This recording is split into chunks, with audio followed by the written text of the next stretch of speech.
Breaking news! Hindi na ito biro. NATO mismo ang nakialam at binalaan ang China. At eto pa, agad na rumesbak ang US at Japan matapos magpakita ng lakas ang Russia at China malapit sa Okinawa, Japan. Pabilis na nagpadala ang Amerika ng kanilang nakamamatay na B-52 bombers. Pero ang mas matindi sa lahat, nakakabahala na ang bakbakan sa pagitan ng Thailand at Cambodia.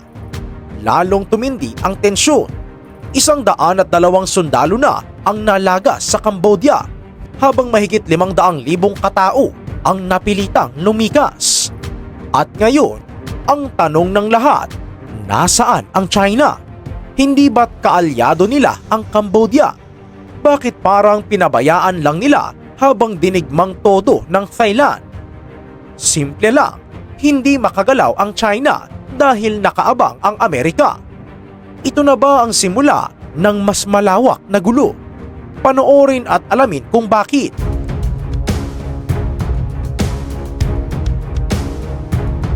Mga kahistoryador, alam nyo ba kung bakit biglang uminit ang ulo ng Amerika at Japan kahapon? Nito lang, nagpakita ng puwersa ang China at Russia. Isipin nyo, dalawang higanteng bansa na itinuturing na karibal ng kanluran, nagsama sa isang joint patrol. Hindi lang sila basta lumipad kung saan-saan. Tinarget pa nila ang sensitibong lugar malapit sa Japan. Oo, ayon sa mga report, nagpadala ang China ng kanilang H-6K strategic bombers at ang Russia naman ay naglabas ng kanilang Tu-95 Bear bombers. Para sa mga hindi pamilyar, hindi ito mga simpleng eroplano na pangpasahero. Ang mga bomber na ito ay kayang magdala ng mga nuclear weapons. Ang Tu-95 ng Russia, bagamat luma na ang disenyo, ay isa sa pinakamaingay at pinaka-nakakatakot na makina sa himpapawid na kayang bumura ng isang syudad. Ang H-6K naman ng China ay puno ng makabagong electronics at missiles. Lumipad sila sa ibabaw ng Sea of Japan at East China Sea. Ito ay direktang hamon sa Japan at sa mga base militar ng Amerika na nakatayo sa Okinawa. Pero bakit ba laging sa Okinawa ang init ng ulo? Dahil andoon ang pinakamalaking puwersa ng US sa Asia. Kung gustong sakupin ng China ang Taiwan o gustong umatake ng Russia sa Pacific, kailangan muna nilang lagpasan o neutralizahin ang Okinawa. Kaya ang paglipad nila doon ay parang pagkatok sa pinto ng kalaban na may dalang baril. Sinusukat nila ang reaksyon ng mga Amerikano. Kaya naman hindi na nagpatumpik-tumpik pa ang Tokyo. Alerto agad ang Japan Air Self-Defense Force. Nag-scramble o nagmamadaling lumipad ang kanilang mga fighter jets para bantayan ang galaw ng mga higanteng bomber na ito. Pero alam nyo ba, hindi sapat ang Japan lang. Dito na pumasok at nakialam ang Amerika. Dahil sa ginawa ng China at Russia, rumesbak ang Amerika. Ito ang tinatawag na tit for tat o gantihan. Agad na ipinadala ng United States ang kanilang B-52 Stratofortress bombers. Ito ang hari ng himpapawid pagdating sa heavy bombing. Ang B-52 ay subok na sa giyera mula pa noong Vietnam War hanggang sa Middle East. Kapag lumipad na ang B-52 kasama ang mga Japanese fighter jets, ang ibig sabihin nito ay handa na ang US na pulbusin ang sinumang magtatangka ng masama sa kanilang kaalyado. Pansinin nyo ang timing, mga kahistoryador. Isang araw lang matapos ang patrol ng China at Russia, nandyan na agad ang US bombers. Ang tawag dito ay show of force. Ipinapakita ng US at Japan na matibay ang kanilang alyansa. Sabi nga sa mga report, nagsagawa sila ng joint air drills o pagsasanay sa himpapawid. Pero bakit ba kailangang gawin ito? Dahil kapag hindi rumesbak ang US, iisipin ng China at Russia na mahina sila. Iisipin nila na pwede nilang ibuli ang Japan. Pero dahil sa ginawang ito, napatunayan na naman na ang Pacific Ocean ay teritoryo pa rin kung saan naghahari ang impluwensya ng Amerika. Hindi lang US at Japan ang nagalit. Alam nyo ba na pati ang NATO ay naglabas na ng babala? Ang NATO o North Atlantic Treaty Organization ay alyansa ng mga bansa sa Europe at North America. Ang tanong ng marami, bakit nakikisali ang NATO nasa Europe sila at ang gulo ay nasa Asia? Simple lang, dahil ang China ay tinuturing nilang banta sa seguridad ng buong mundo. Nag-issue ng warning ang isang NATO ally ng US sa China. Sinabi nila na ang pakikipagkaibigan ng China sa Russia ay delikado. Oo, mga kahistoryador. Tandaan natin, may giyera pa rin sa Ukraine at ang Russia ay nangangailangan ng tulong. Ang hinala ng marami at ang kinatatakutan ng NATO ay baka ang China ay nagbibigay na ng suporta sa Russia para sa kanilang digmaan. Kapag nangyari ito, magiging global na ang problema. Kaya naman ang paglipad ng mga bombers sa Japan ay hindi lang issue ng Asia. Ito ay issue na ng buong alyansa ng kanluran. Samantala, ito ang balitang hindi masyadong napapansin ng iba pero napakalaki ng epekto.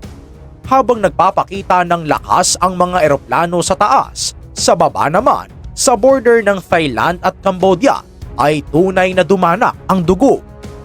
Ayon sa mga report, sumiklab ang matinding bakbakan sa pagitan ng Thai Army at Cambodian troops. At hindi to simpleng putukan lang. Sinasabing 102 Cambodian soldiers ang nasawi. Isipin nyo yan, mahigit 100 sundalo ang nalagas sa panig ng Cambodia. Sinasabi ng Thailand na heavy losses o matitinding pinsala ang tinamo ng kabilang panig. Bakit nagkagulo? Matagal nang may iringan ang dalawang bansa sa kanilang border. Pero ngayon, lumala ito ng husto. Ang nakakabahalang balita, mahigit 500,000 o kalahating milyong tao ang lumikas. Isipin nyo ang dami nun. Parang buong populasyon ng isang malaking lungsod ang biglang nawalan ng bahay at tumatakbo para sa kanilang kaligtasan. Ayon sa Guardian at iba pang sources, ngayong December 2025, ang sitwasyon ay humanitarian crisis na. Kawawa ang Cambodia. Wala silang laban sa lakas ng puwersa ng Thailand. Ang mga sundalo nila ay nauubos. Ang mga sibilyan nila ay nagtatakbuhan. Mga kahistoryador, alam nyo ba na ang Cambodia ay isa sa pinakamalapit na kaalyado ng China sa Southeast Asia? Sa katunayan, maraming proyekto at utang ang Cambodia sa China. Sila ang madalas kumampi sa China sa mga meeting ng ASEAN. Pero nasaan ang China ngayon? Bakit habang inaatake ng Thailand ang Cambodia, tahimik ang Beijing?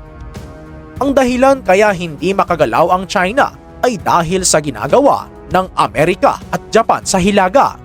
Oo, dahil nakafocus ang China sa pakikipag-angas sa US at Japan doon sa Okinawa.